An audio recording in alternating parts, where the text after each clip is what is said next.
Nous sommes mardi 20 août, mesdames, messieurs, bonjour et bienvenue dans ces informations. Ibrahim Boubacar Keïta est élu président de la République. En effet, la Cour constitutionnelle vient de proclamer les résultats définitifs de l'élection du président de la République, deuxième tour. À l'issue de cette élection, Ibrahim Boubacar Keïta a obtenu 77,62% et Soumaïla Cissé 22,38%. Le taux de participation est de 45,73%. Le président de la République, Ibrahim Boubacar Keïta, sera investi le 4 septembre prochain. Nous vous proposons d'écouter Amadi Tamba Kamara, président de la Cour constitutionnelle, des propos recueillis par Mamadi Kone. Considérant que le scrutin a eu lieu le 11 août 2013, considérant que le ministre de l'Administration territoriale, de la décentralisation et de l'aménagement du territoire a proclamé le 15 août 2013 à 10 h les résultats provisoires du deuxième tour de l'élection du président de la République, considérant que les délais de recours, en application des premiers et deuxièmes alinéas de l'article 32 nouveau précité, expiraient respectivement les 16 août 2013 à minuit et 17 août 2013 à 10 h. Considérant que la Cour n'a reçu aucune réclamation dans les délais indiqués, considérant que l'article 155 de la loi électorale dispose, la Cour constitutionnelle procède au recensement général des votes.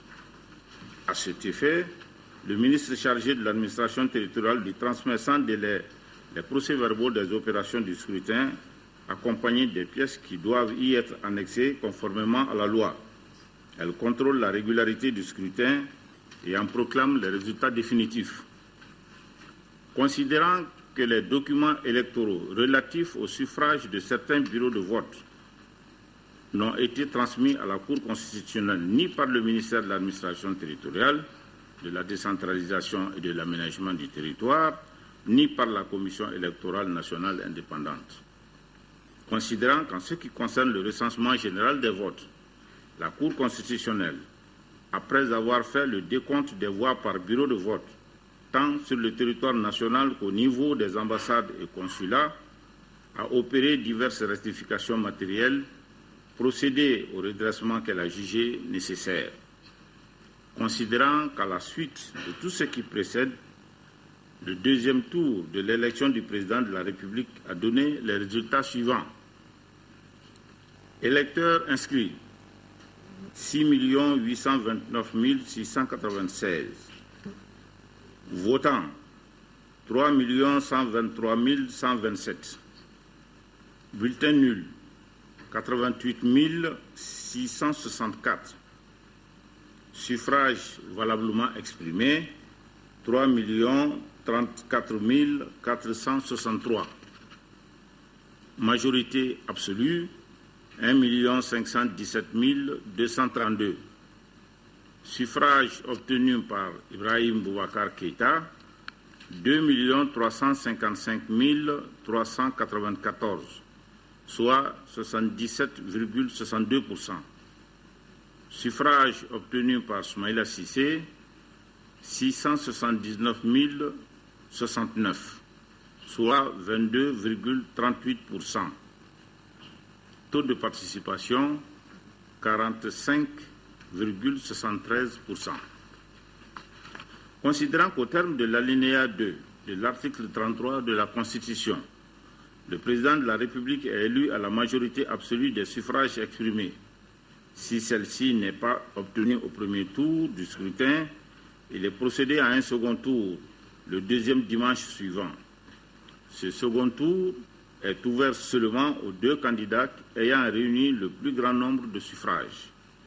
Considérant qu'au second tour de l'élection présidentielle, M. Ibrahim Boubacar Keïta a obtenu 2 355 394 voix, M. Soumaïla Cissé a obtenu 679 069 voix, qu'ainsi M. Ibrahim Boubacar Keïta a recueilli la majorité absolue des suffrages exprimés pour être proclamé élu président de la République. Considérant que l'article 37 de la Constitution dispose que le président de la République élu entre en fonction 15 jours après la proclamation officielle des résultats. Par ces motifs, article 1er, proclame élu président de la République M. Ibrahim Boubacar Keïta. Article 2 dit que le mandat de M. Ibrahim Boubacar Keïta prendra effet pour compter du 4 septembre 2013 à 0h. Article 3 dit qu'en voie d'entrée en fonction, le président élu prête serment devant la Cour suprême. Article 4 ordonne la notification du présent arrêt au président de la République, aux deux candidats par les soins du gouvernement, aux représentants de l'État dans les circonscriptions administratives ainsi qu'aux chefs des missions diplomatiques et consulaires du Mali et sa publication au journal officiel. Voilà, le mandat du nouveau président de la République prend effet pour compter du 4 septembre 2013 à 0h. Le Mali célèbre pour la première fois la journée mondiale de l'aide humanitaire, commémorée le 19 août de chaque année. La foire et la projection d'un film sur les actions humanitaires sont les activités qui ont marqué cette journée dédiée à tout le personnel humanitaire et associé. Compte rendu à Gali Agagissa. En 2008, que les Nations Unies ont décrété le 19 août, Journée mondiale de l'aide humanitaire. Et c'est la 10e fois que le monde entier célèbre l'action des travailleurs humanitaires et particulièrement ceux qui ont perdu la vie le 19 août 2003 à Bagdad dans l'attentat contre le siège des Nations Unies en Irak. Au-delà de sa fonction commémorative, le 19 août est aussi une journée de célébration. En effet, elle vise à célébrer l'esprit humanitaire ainsi que les milliers de travailleurs dans le monde qui, chaque jour, aident des millions de personnes, peu importe qui ils sont et où ils sont. Aujourd'hui, plus d'1 million de personnes sont menacées de malnutrition au Mali. C'est pourquoi l'occasion est opportune pour le gouvernement qui entend renforcer ses actions de solidarité d'exprimer les besoins du moment. Depuis quelques mois, avec l'amélioration de la situation sécuritaire, nous observons de nombreux retours de personnes déplacées. Il convient dès lors d'accompagner ces retours en créant les conditions d'accueil les meilleures. Cela signifie assistance en vivre et non vivre, accès à l'eau, à l'éducation, à la santé. L'autre grande préoccupation humanitaire à laquelle notre pays fait face est liée, à l'instar des autres pays du Sahel, à l'insécurité alimentaire et à la malnutrition. Cette année, la célébration de la journée marque également le lancement de la campagne mondiale intitulée « Le monde a besoin de plus d'eux ». Donc, quoi de plus normal que les acteurs humanitaires exposent au grand public leur savoir-faire? C'est notamment l'objet de la foire exposition organisée à l'occasion de cette journée. C'est l'occasion de montrer au grand public, aux humanitaires entre eux-mêmes, mais également aux bénéficiaires de l'aide humanitaire, ce que c'est que l'action humanitaire. C'est une occasion pour vous présenter nos programmes de distribution alimentaire, de distribution de cash pour aider la population à acheter les vivres. Les crises arrivent partout dans le monde et il faut que le monde soit solidaire, il faut que le monde vienne en aide aux populations qui sont atteintes par ces crises. Dans le même registre, en 5e région, les acteurs intervenants dans l'humanitaire viennent d'organiser une rencontre. C'était à la faveur de la Journée mondiale de l'aide humanitaire. L'objectif de cette rencontre était de sensibiliser sur l'importance de l'action humanitaire et de mesurer le chemin parcouru à Mopti. Reportage Moustapha Doumbia. La journée vise à sensibiliser sur l'importance de l'action humanitaire, mais aussi de faire l'état des efforts déployés. C'est de penser à nos collègues humanitaires qui ont perdu leur vie pendant qu'ils apportaient les secours, mais aussi, surtout pour effectivement assurer que l'aide humanitaire est toujours apportée dans des conditions dignes aux personnes affectées par les conflits. Nous sommes contents de ce qui a été fait, mais il y a encore beaucoup à faire. Les organisations non gouvernementales de la région de Mopti intervenant dans l'humanitaire ont présenté les actions qu'elles ont menées dans les domaines de la sécurité alimentaire, de la santé, de l'éducation, entre autres. Depuis quelques mois, avec l'amélioration de la situation sécuritaire au nord, nous observons de nombreux retours de personnes déplacées et réfugiés dans les pays voisins. Toutefois, force est de constater avec moi qu'il y a eu un besoin urgent de renforcer l'accès à l'eau, l'éducation, la santé pour les communautés dans le nord, aussi bien pour celles-ci qui sont venues d'ailleurs, mais aussi des populations qui, par la force des choses, ont accepté avec courage, abnégation et foi et détermination de ne pas se déplacer et de vivre le martyre. Selon les représentants du Bureau des Nations Unies pour la coordination des affaires humanitaires, on compte actuellement 27 millions de déplacés dans le monde et 1 personne sur 6 souffre de faim. À Tombouctou également, les agences des Nations Unies basées dans la région ont échangé avec les différents acteurs sur le fonctionnement et les modes d'intervention des structures en charge de l'aide humanitaire. Yeya Tandina. À l'instar des autres communautés dans le monde, la Journée mondiale de l'aide humanitaire a été célébrée à Tombouctou. Ce 19 août est une journée très émouvante pour les humanitaires. Une campagne mondiale basée sur le thème « Le monde a besoin de plus d'eux ». Cette campagne à Tombouctou a rassemblé les différentes agences des Nations Unies et la communauté humanitaire, ainsi que les notables, les jeunes et les femmes. Cette journée est l'occasion de rendre hommage à ceux qui font face aux dangers pour aider les autres, pour rendre hommage à tous ceux qui ont perdu leur vie au service de la cause humanitaire. Chaque jour, les travailleurs humanitaires étaient des millions de personnes dans le monde, dans le respect des principes de l'indépendance, de l'humanité, de la neutralité et de l'impartialité. La Journée mondiale de l'aide humanitaire est donc une célébration mondiale des travailleurs humanitaires.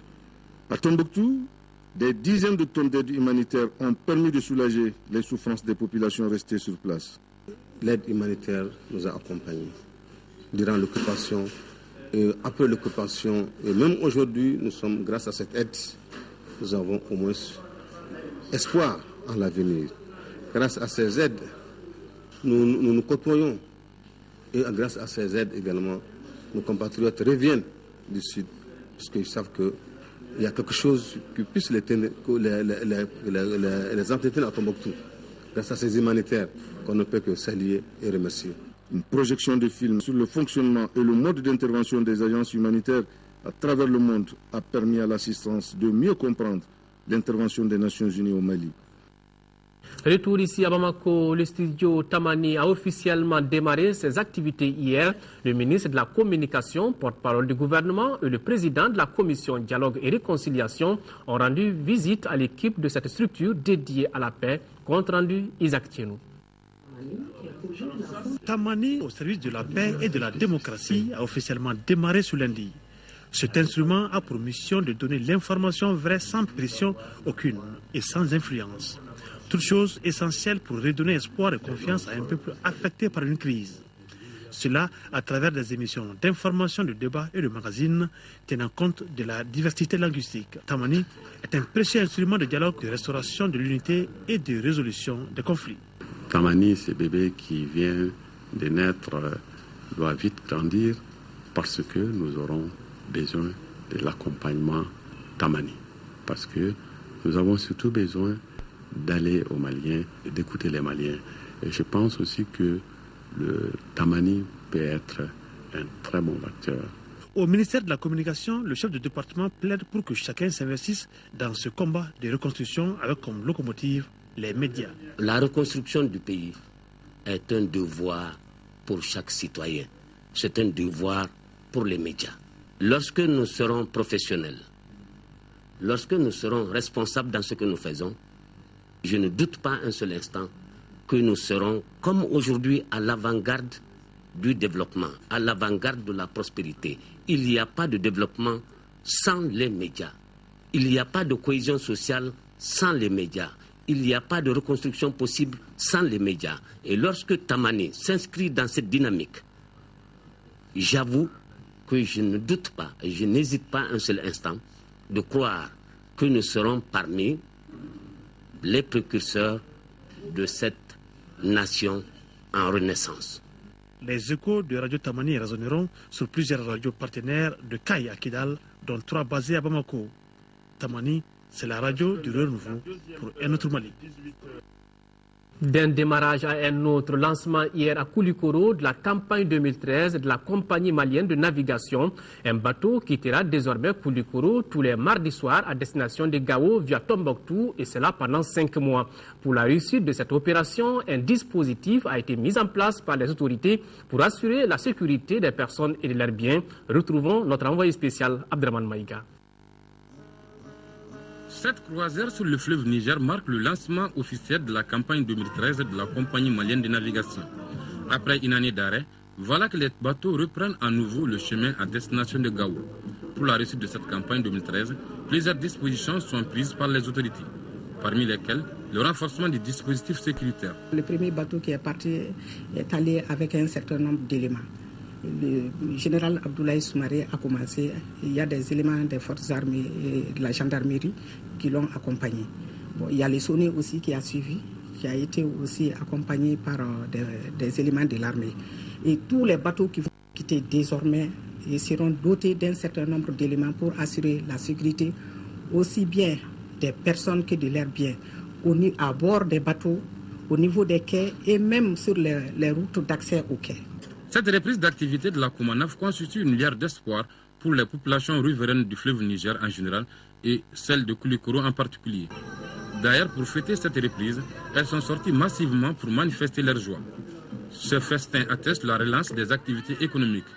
Car ici à Koulikoro, 80% des activités commerciales reposent essentiellement sur le transport fluvial. L'impact de cette activité sur l'économie de Koulikoro, parce que nous sommes au terminus ici, c'est un drainage de biens du nord vers le sud. Et tout passe par Koulikoro. Donc vraiment, nous sommes très fiers aujourd'hui, nous sommes très heureux. Et je le dis au nom de tout Koulikoro. Cette cérémonie de lancement a constitué également un moment de joie pour le personnel de la Comanaf. Et pour cause, le ministre de l'Équipement et des Transports a annoncé que des mesures ont été prises pour permettre à la compagnie de retrouver sa place d'antan dans le transport et le désenclavement du nord et du sud. Le gouvernement, par ma voix, a déjà commencé à avoir des solutions à ces difficultés. A commencer par l'acquisition de bateaux à faible tirant au profit de la Comanaf. Il y a également des requêtes qu'on a envoyées à des partenaires, lesquelles requêtes portent sur non seulement l'acquisition d'autres bateaux, mais aussi et surtout l'acquisition d'un bateau drague et l'acquisition d'autres matériels pour l'entretien et la maintenance des bateaux sur place. L'acquisition de ces matériels permettra à la compagnie malienne de navigation de jouer un rôle de premier plan dans l'acheminement des matériaux indispensables à la reconstruction des régions nord du Mali.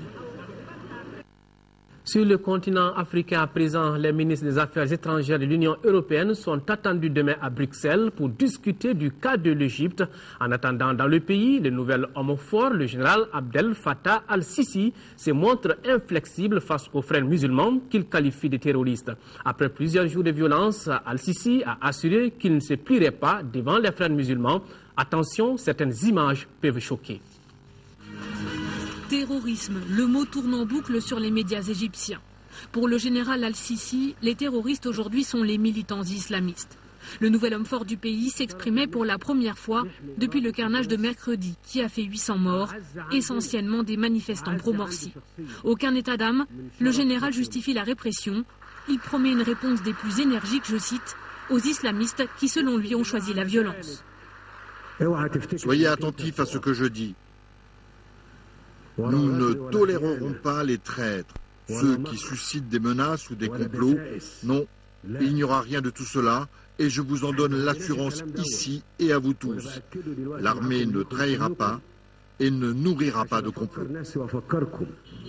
Une méthode forte, largement soutenue par la presse nationale et par une grande majorité des habitants du Caire. Ce qu'il dit est correct, bien sûr. Et c'est la meilleure chose à faire. Sinon, le pays sera détruit. Il fait face à des gens qui sont déterminés à détruire et à saboter. Y a-t-il une alternative? Non, il n'y a aucune alternative. Nous sommes avec Sisi, corps et âme, et avec quiconque permettra la réconciliation en Égypte. Nous soutenons toute tentative dans ce but. Et la tension ne va pas retomber avec l'attaque lundi contre des policiers dans le Sinaï. 2 convois visés à la roquette selon des sources sécuritaires et médicales. Ce raid, attribué à des islamistes armés, est le plus meurtrier depuis des années. Bilan 25 policiers tués, photographiés ici par le correspondant de Reuters. Seulement voilà, ils sont en civil et certains ont les mains liées, jetant le doute sur les circonstances exactes de l'attaque. Confusion et polémique aussi après le décès de 37 détenus islamistes dimanche soir. Ces prisonniers, tous des frères musulmans, sont morts asphyxiés par des grenades de gaz lacrymogène tirées dans le camion qui les transportait vers une prison du Caire. Version de l'armée, ils ont été tués car ils avaient kidnappé un policier et tentaient de s'évader. C'est un meurtre de sang-froid, accusent de leur côté les frères musulmans.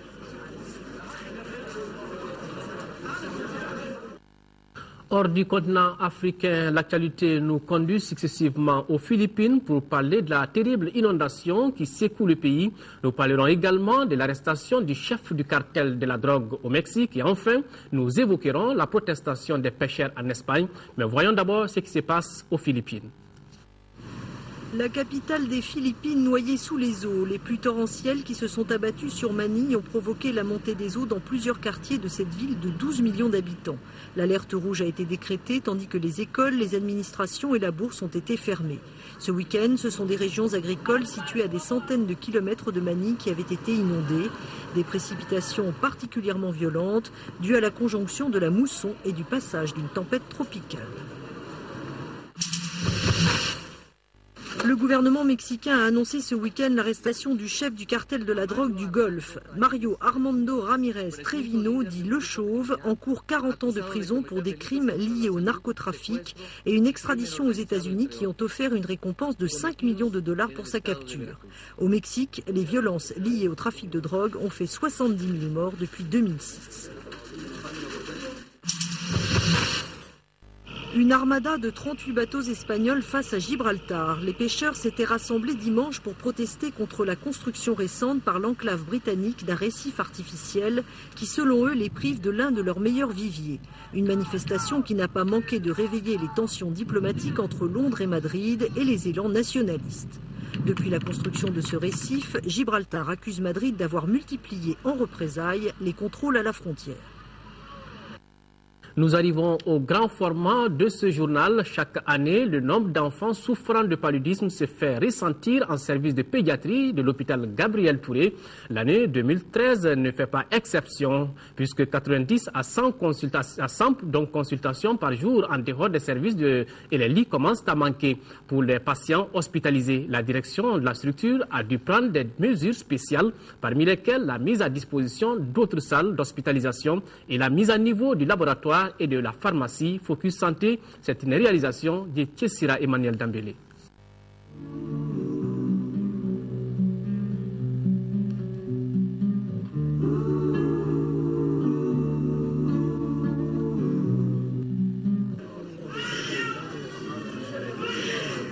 C'est reparti une fois de plus au service de pédiatrie de l'hôpital Gabriel Touré de Bamako. Ici, les pédiatres font face depuis déjà plus de 2 semaines à un afflux massif d'enfants malades de paludisme et nécessitant une hospitalisation.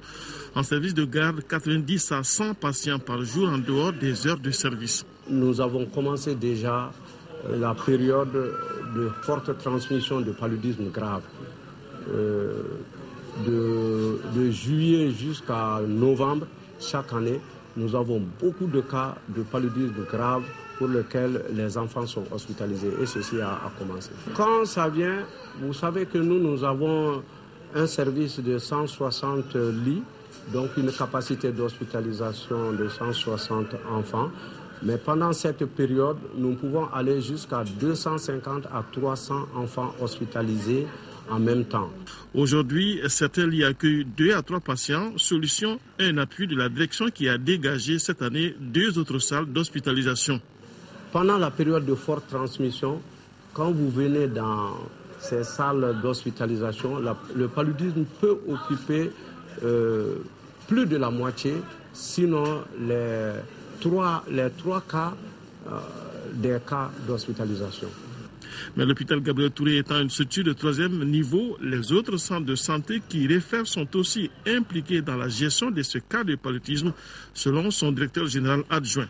nous avions pris des initiatives à organiser au niveau de la Direction nationale de la santé une rencontre avec ces différents établissements de soins, la Direction régionale de la santé, les centres de santé de référence et certains CESCOM aussi, pour qu'on voie à ce niveau aussi qu'est-ce qui peut être fait. Et donc, une prise en charge peut être effectuée à ce niveau, ce qui va alléger considérablement la charge de travail au niveau du département de pédiatrie et permettre une coordination globale dans la prise en charge de ces cas paludiques qui arrivent en ce moment dans notre pays. Le paludisme représente 20 à 22% des hospitalisations en pédiatrie de l'hôpital Gabriel Touré. À l'échelle du Mali, cette maladie représente 44% des motifs de consultation dans les formations sanitaires, malgré les informations sur la prévention. Avant d'arriver à la maladie, il faut que les parents fassent dormir les enfants sous moustiquaires imprégnés. Et aussi qu'ils habillent les enfants le soir pour que, avant d'entrer sous moustiquaire, qu'ils les habillent avec des chemises manches longues, etc. Et surtout, dans la ville, les flaques d'eau doivent être éliminées parce que ce sont ces flaques d'eau-là qui favorisent le développement des moustiques qui, en fait, sont à la base de la transmission du paludisme. Les structures de santé à travers le pays sont toutes engagées dans la surveillance épidémiologique. Celles-ci permettent de collecter des données pouvant être décisives dans la prise de décision. L'afflux massif d'enfants paludéens se répétant tous les ans à cette période, ce sont visiblement les mesures de prévention du paludisme prises au niveau ménage qui ne suffisent pas.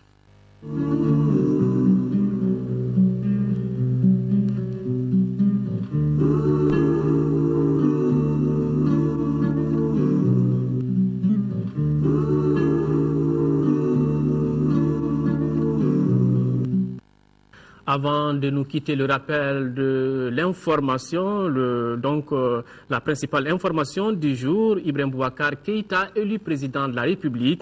En effet, la Cour constitutionnelle vient de proclamer les résultats définitifs de l'élection du président de la République, deuxième tour. À l'issue de cette élection, Ibrahim Boubacar Keïta a obtenu 77,62% et Soumaïla Cissé 22,38%. Le taux de participation est de 45,73%. Le mandat du président de la République, Ibrahim Boubacar Keïta, prend effet pour compter du 4 septembre 2013 à minuit.